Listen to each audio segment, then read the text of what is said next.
नमस्कार मित्रांनो, स्वागत आहे तुमचं मराठी शेअर मार्केट या शेअर मार्केटच्या मराठी भाषेतील यूट्यूब चॅनलमध्ये. जसं की तुम्हाला माहित आहे, या ठिकाणी आपण या चॅनलवरती शेअर मार्केटसाठी एक free of cost course launch केलेला आहे आपल्या मराठी भाषेमध्ये, ज्याच्यामध्ये आजपर्यंत ऑलरेडी या ठिकाणी 9 व्हिडिओज अपलोड केलेले आहेत, 9 क्लासेस झालेले आहेत. या 9च्या 9 क्लासेसची लिंक या व्हिडिओच्या डिस्क्रिप्शन बॉक्समध्ये दिलेली आहे. आज या ठिकाणी आपण 10वा क्लास घेणार आहोत. 10व्या क्लासमध्ये सध्या काय चालू आहे, चार्ट पॅटर्न चालू आहेत. या ठिकाणी जवळपास 10 ते 12 चार्ट पॅटर्न असतात, जे की रिपीट या ठिकाणी बघायला भेटतात मार्केटमध्ये. ऑलरेडी या ठिकाणी आपण जे चार्ट पॅटर्न असतात त्याच्याबद्दल माहिती घेतलेली आहे. कोणकोणते चार्ट पॅटर्न असतात? Double bottom, double top, head and shoulder, inverse head and shoulder, त्यानंतर rounding bottom, cup and handle, त्यानंतर wedges, pole and flag, ascending, descending आणि सिमेट्रिकल ट्रायंगल. हे वारंवार यूज होणारे या ठिकाणी चार्ट पॅटर्न आहेत. ऑलरेडी आपण डबल बॉटम वरती चर्चा केलेली आहे कालच्या व्हिडिओमध्ये. कालच्याच व्हिडिओमध्ये आपण डबल टॉप बद्दल सुद्धा चर्चा केलेली आहे, त्यांची उदाहरणं देखील पाहिलेली आहेत. आजच्या व्हिडिओमध्ये आपण हेड अँड शोल्डर आणि त्याच्या पुढचे पॅटर्न्स पाहणार आहोत विथ एक्झाम्पल. ठीक आहे, लक्षात घ्या, सिंपल गोष्ट असते. हा माणसाचा चेहरा, बरोबर, हा खांदा आणि हे खालचा आपण अवयव पकडू तात्पुरत्या गोष्टीसाठी. लक्षात घ्या, कन्सेप्ट लक्षात घ्या. हे झालं हेड. हा इथं आपला हा एक खांदा असतो ना, आणि हा एक खांदा असतो, बरोबर. याला काय म्हणता येईल? ह्या मधल्याला म्हणता येईल हेड आणि बाजूच्याला म्हणता येईल शोल्डर. एकदम सोपी कन्सेप्ट आहे, हेड अँड शोल्डर. पहा, ही जी मधली साईड दिसते ना तुम्हाला, हे पहा, हे इमेजिन करा, हे आपलं डोकं आहे. हे झालं हेड, हे झालं या ठिकाणी लेफ्ट शोल्डर आणि हे झालं या ठिकाणी राईट शोल्डर. या गोष्टी लक्षात ठेवा, सोपी कन्सेप्ट आहे. प्राइसची मुवमेंट कंटिन्युअसली अशी वर येत असते. वरच्या साईडला काय होतं, एक छोटासा या ठिकाणी लेफ्ट शोल्डर बनतो, त्याच्यानंतर प्राइस वर जाते, एक हेड तयार होतो आणि जो काही लेफ्ट शोल्डर आहे याच्याच बरोबरीने या ठिकाणी अजून एक राईट शोल्डर तयार होतो. मग हा कन्सेप्ट असा झाला तयार. पहा, मी अजून एकदा ड्रॉइंग करून दाखवतो, लक्षात आलं तुम्हाला, बरोबर.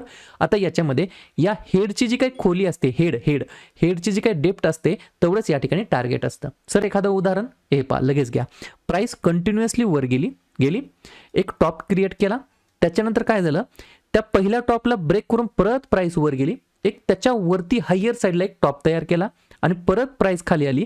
हा जो एक नेकलाईन होता, ही जी काही सपोर्ट लाईन होती, याला पहिल्यांदा एक सपोर्ट घेतला, दुसऱ्यांदा एक सपोर्ट घेतला आणि प्राइस परत वर गेली. परंतु हा जो काही 2 नंबरचा टॉप होता याला या ठिकाणी ब्रेक केलेला नाहीये. जो 1 नंबरचा टॉप होता त्याच्या जवळपास या ठिकाणी 3 नंबरचा टॉप क्रिएट केला. याच्यावरून लक्षात येतं आपल्याला, हा लेफ्ट शोल्डर, हा हेड आणि हा राईट शोल्डर, बरोबर. जे काय ही हेडची खोली असते, ही जी काय खोली असते, एवढंच या ठिकाणी स्टॉक खाली येत असतो. या गोष्टी समजतात. अजून एखादं उदाहरण बघायचं. पहा, स्टॉक कंटिन्यू वर गेला, एक लेफ्ट शोल्डर तयार केला, त्याच्यानंतर त्याच्यापेक्षा हाय ब्रेक करून एक हेड तयार केलं, परंतु त्याचा या ठिकाणी टॉप ब्रेक केला नाही आणि एक राईट शोल्डर तयार केला. या ठिकाणी कन्सेप्ट तुम्हाला लक्षात आली असेल, बरोबर. यासाठी तुम्हाला प्रॅक्टिस करावी लागेल. जितकी जास्त तुम्ही प्रॅक्टिस करताल तितकं जास्त. या ठिकाणी पहा, कधीच असं होणार नाही सिंपल मार्केट वर येणार, एक शोल्डर तयार करणार, अजून एक हेड तयार करणार आणि राईट शोल्डर तयार करणार आणि ब्रेकआउट देणार, आणि जेवढी ही डेप्थ आहे तेवढंच तुम्हाला टार्गेट भेटणार. असं बिलकुल होत नसतं. पहा, मागच्या उदाहरणामध्ये ही जी काही नेकलाईन होती ती एकदम स्ट्रेट फॉरवर्ड होती, याच्यामध्ये काय झाली, इन्क्लाइन झालेली आहे. ही सर्व गोष्ट तुम्हाला लक्षात आली पाहिजे. ठीक आहे, पुढचं आहे याच्याच उलट. सुरुवातीला आपण काय पाहिलं, हेड अँड शोल्डर अशा प्रकारचं होतं, बरोबर. आता या ठिकाणी इनवर्स हेड अँड शोल्डर हे कशा प्रकारचं असतं, तर या ठिकाणी प्राइस खाली येते, या ठिकाणी छोटंसं शोल्डर बनतं, त्याच्यापेक्षा मोठं हेड बनतं आणि त्याच्यापेक्षा छोटं शोल्डर बनतं, बरोबर. याची ही जी काही डेप्थ लेवल असते हे वर टार्गेट असतं. ही गोष्ट लक्षात घ्या. पहा, डाऊन ट्रेडमध्ये मार्केट होतं, एक लेफ्ट शोल्डर तयार केलं, त्याच्यापेक्षा मोठा हेड तयार केला, परत राईट शोल्डर तयार केलं आणि ती नेकलाईन ब्रेक केली. टार्गेट कुठे गेलं, वरच्या साईडला. एखादं उदाहरण नक्कीच आहे, इंडिगो पेंट्स नावाचा शेअर आहे, लक्षात घ्या. इंडिगो पेंट्स नावाचा शेअर जसा IPO आला आहे तसा हा शेअर या ठिकाणी बॉटम साईडला आहे. IPO आला, प्राइस ॲक्शन बघा, या ठिकाणी कंटिन्युअसली स्टॉक हा डाऊन ट्रेडमध्ये होता. या ठिकाणी काय झालं, पहा, एक लेफ्ट शोल्डर तयार झाला, लक्षात येते मित्रांनो. या ठिकाणी एक हेड तयार झालाय, आलं, ग्रेट, ओके. आणि अजून एक या ठिकाणी राईट शोल्डर तयार होत आहे. तुम्ही म्हणताल की सर तुम्ही आत्ताच सांगितलं, हा जो काही शोल्डर असतो हा हेड त्याच्यापेक्षा मोठा असतो आणि त्याच्यापेक्षा राईट शोल्डर छोटा असतो. आता कन्सेप्च्युअली जर तुम्हाला सांगायचं म्हटलं तर हे जे काही शोल्डरची डिझाईन असते की ही सेम टू सेम असते का, बिलकुल नसते. ॲक्युरेट असते का, बिलकुल नसते. जेव्हा कॅन्डल्स फॉर्म होत असतात तेव्हा मध्ये मध्ये काही न्यूज येत असतात, मध्ये मध्ये काही इम्पॅक्ट येत असतो, त्याच्यामुळे परफेक्ट कर्व असाच बनेल असं कधी नसतं, बरोबर का नाही. कर्व कधी असा बनू शकतो, कर्व कधी असा बनू शकतो, तुम्हाला लक्षात काय ठेवायचं, तो पॅटर्न तसा होतोय की नाही. क्लिअर?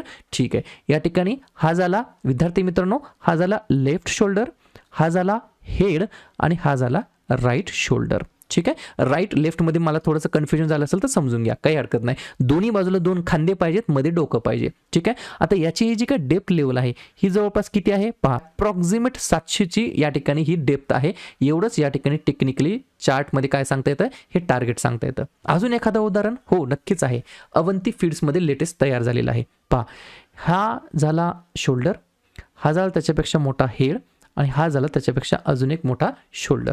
याची डेप्थ लेवल किती आहे तर ऑलमोस्ट आहे 350 रुपयाची. एवढंच टेक्निकली टार्गेट वर असू शकतं 350 रुपयाचं. आणि या ठिकाणी ब्रेकआउट सुद्धा भेटलेला आहे, ही सुद्धा गोष्ट मला लक्षात ठेवायची आहे. त्याच्यानंतर राउंडिंग बॉटम पॅटर्न्स, अत्यंत सोपा. तुम्हाला वाटी माहिती आहे मित्रांनो, वाटी आपण जे काही भाजी वगैरे घेतो बरोबर, याच्यामध्ये भाजी आहे असं समजा बरोबर, लक्षात घ्या.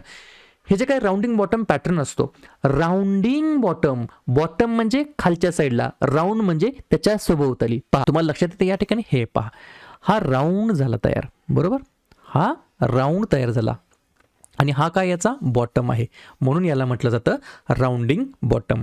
राउंडिंग बॉटमचं टार्गेट काय असतं तर याची ही जी काही खोली आहे हे मेजर करायची. सपोज करा ही 200 पॉईंटची ही या ठिकाणी खोली आहे, एवढंच याच ठिकाणी 200 पॉईंटचं अपसाईड येतं. सर एखादं उदाहरण हे घ्या, लगेच घ्या. झोमॅटो नावाचा शेअर होता, लिस्ट झाला होता तो 114 रुपयाला. त्याच्यानंतर तो जवळपास हाय त्यानं क्रिएट केला 160 रुपयाचा. त्याच्यानंतर कंटिन्युअसली तो खालच्या साईडला आला, अक्षरशः या ठिकाणी 40 रुपयापर्यंत आला. एक पहिल्यांदा सपोर्ट घेतला, दुसरा सुद्धा सपोर्ट या ठिकाणी 40 रुपयाच्या 5 घेतला. या ठिकाणी तुम्ही मगासारखं काइंड ऑफ डब्ल्यू पॅटर्न सुद्धा तयार झालेला आहे. पहा या ठिकाणी हा डब्ल्यू पॅटर्न तयार झाला आहे, याची हाईट घेऊन तुम्ही वर या ठिकाणी टार्गेट घेऊ शकत होतात बरोबर. परंतु या ठिकाणी राउंडिंग बॉटम बद्दल आपण बोलत आहोत. पहा या ठिकाणी हा राउंडिंग बॉटम तयार झालाय, किती सुंदर, म्हणजे हाताने डिझाईन केल्यासारखं झालं हे बरोबर का नाही. हे पहा लक्षात आलं, हे पहा हा राउंडिंग बॉटम तयार झालेला आहे बरोबर. याची ही डेप्थ लेवल जेवढी असते जवळपास 70 पॉईंटची होती, तेवढंच या ठिकाणी टार्गेट वर जाणार 70 पॉईंटचं. ड्रॉइंगकडे या ठिकाणी लक्ष देऊ नका, या ठिकाणी माझं जे काही शिकवण्याची पद्धत आहे ती तुम्ही लक्षात घ्या, एकदम सोप्या गोष्टी असतात. पुढचा पॅटर्न आहे कप अँड हँडल. विद्यार्थी मित्रांनो तुम्हाला माहिती आहे हा कप असतो आणि त्या कपाला एक हँडल असतं. इमॅजिन करा, थोडंसं लक्षात घ्या, मला तेवढी ड्रॉइंग परफेक्ट येत नाही. आणि ह्या कपामध्ये चहा असतं, दूध असतं किंवा ग्रीन टी असतो. ठीक आहे. कप अँड हँडल नावाचा पॅटर्न पहा, हा कप आहे, पूर्णपणे रिव्हर्सल जातं आणि त्याला एक हँडल येतं किंवा त्याला आपण अशा प्रकारे हँडल काढलं तरी काय हरकत नाही. याचं एक उदाहरण सांगा. पहा ग्लॅंड फार्मा नावाचा एक शेअर होता, पूर्णपणे प्राइस डाऊन ट्रेंडमध्ये होती.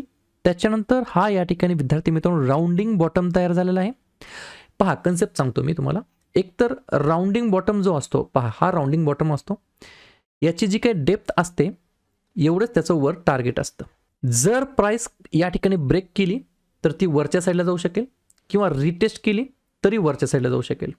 जर प्राइस वरच्या साईडला जर ब्रेक न करता या ठिकाणी जर फेल झाली तर काय होतं सांगतो. पहा या ठिकाणी राउंडिंग बॉटम जो होता तो वरच्या साईडला न जाता तो परत खालच्या साईडला आला तर चान्सेस असतात या ठिकाणी कप तयार होण्याचा, जसा इथे झालाय. पहा राउंडिंग बॉटम सुरुवातीला फॉर्मेशन झालं होतं, ते ब्रेक नाही झालं, मग अजून एक या ठिकाणी हँडल तयार झालेलं आहे बरोबर.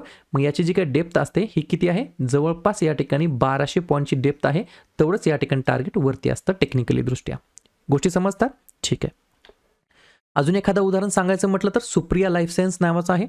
या ठिकाणी उलट्या साईडने हँडल म्हणलं तरी काय घाबरून जायची गरज नाही. पहा या साईडला हँडल बनलं आहे, हे राउंडिंग बॉटम आपला तयार झालेला आहे. क्लिअर. आणि याची जी काही डेप्थ आहे ती जवळपास या ठिकाणी किती आहे 230 पॉईंटची, तेवढंच या ठिकाणी टार्गेट वरती 230 पॉईंटचं. या गोष्टी लक्षात घ्या, प्रॅक्टिस करा, म्हणजे तुम्हाला अजून जास्ती लक्षात येतं. तर अशा प्रकारे आजच्या व्हिडिओमध्ये आपण काय शिकलो, जे काही या ठिकाणी चार्ट पॅटर्न्स बनत असतात मार्केटमध्ये. पहा 3 व्हिडिओजमध्ये आपण हे कव्हर करणार आहोत, 3 ते 4 व्हिडिओजमध्ये, कारण की थोडासा वेळ लागतो, परंतु हे पॅटर्न समजून घेणं सगळ्यात जास्त महत्त्वाचं आहे. आज या ठिकाणी 10वा क्लास झालेला आहे. 10व्या क्लासपर्यंत आपण या ठिकाणी चार्ट पॅटर्न्स बद्दल अभ्यास केला, कॅन्डलस्टिक बद्दल अभ्यास केला, बेसिक शेअर मार्केट बद्दल अभ्यास केला. उद्या शेवटचा पार्ट असणार आहे या ठिकाणी चार्ट पॅटर्न बद्दल, त्याच्यानंतर वेगवेगळे पार्ट असतील. उद्या या ठिकाणी राहिलेले जे काही 2-4 या ठिकाणी चार्ट पॅटर्न आहेत त्याच्यावरती आपण चर्चा करणार आहोत. मी अशी आशा बाळगतो तुम्ही हे सगळ्या गोष्टी, सगळ्या कन्सेप्ट वहीमध्ये लिहून घेत असताल. ठीक आहे. व्हिडिओ आवडला नक्की व्हिडिओ लाईक करा, जवळच्या मित्रमैत्रिणींना व्हॉट्सअप ग्रुपमध्ये, टेलिग्राम ग्रुपमध्ये हे यूट्यूब चॅनल जरूर शेअर करा. आणि या ठिकाणी अजून पण चॅनलला सबस्क्राईब नसेल केलं तर चॅनलला सबस्क्राईब करायला विसरू नका. व्हिडिओ पाहिल्याबद्दल सर्वांचा अगदी मनापासून आभार आणि धन्यवाद.